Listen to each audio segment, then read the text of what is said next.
Ensimmäinen laji on pituusheitto. Siinä on jokaisella kilpailijalla kaikkiaan 5 yritystä. Tämä on näiden kisojen välipala. Jos omistaa pari koiraa, niin niitä on hauska hyppyttää liitokiekkoja poimien. Tämä on sitten toinen varsinainen kilpailulaji. Se on vaativa tarkkuusheitto. Sitten kiekkogolf hienossa upeassa puistossa. 4. laji on freestyle ja sitähän kaikki ovat kokeilleet, jos ovat kiekon käsinsä saaneet. Sitten koppaukset. On erikseen aikakoppaus ja matkakoppaus ja kiinniotto täytyy tapahtua yhdellä kädellä. Näin.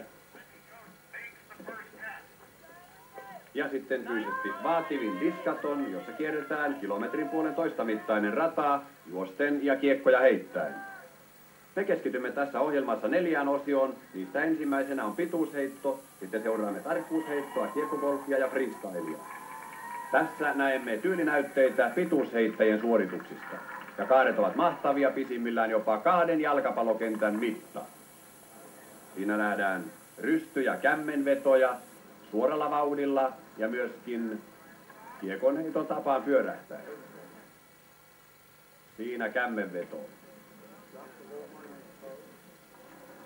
5 heittäjää heittää yhtä aikaa vierekkäisiltä radoilta toisiaan ja tuulta tarkkaillen.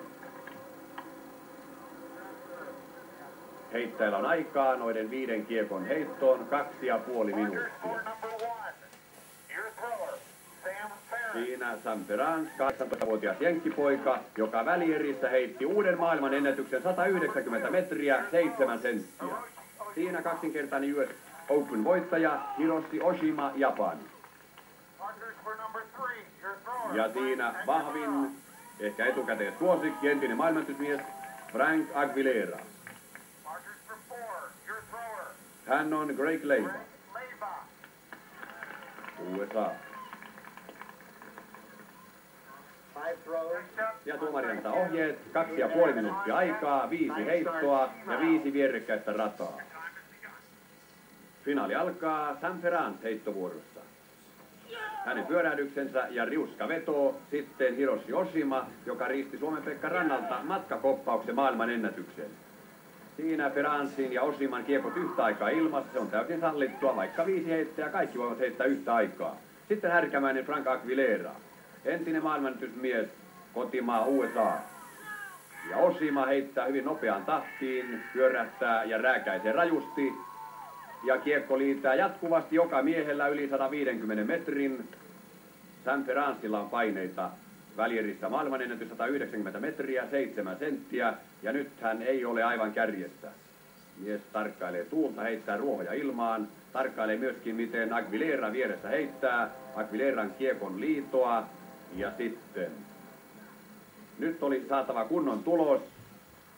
Pyörähdys ja raju veto. Ja nyt kiekko saa S-muotoisen lentoradan, siinä on voimakas kierre, niin että se saa hyvän sivuvakavuuden nosteen ja plaanin eli loppuliuvun, joka nähdään tuossa.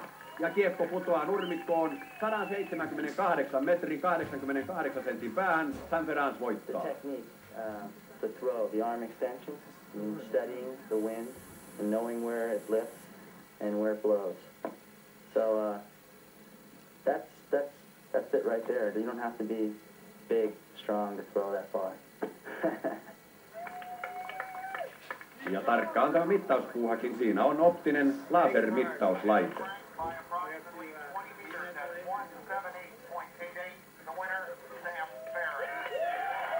Voittaja Sam Ferrans 178,88.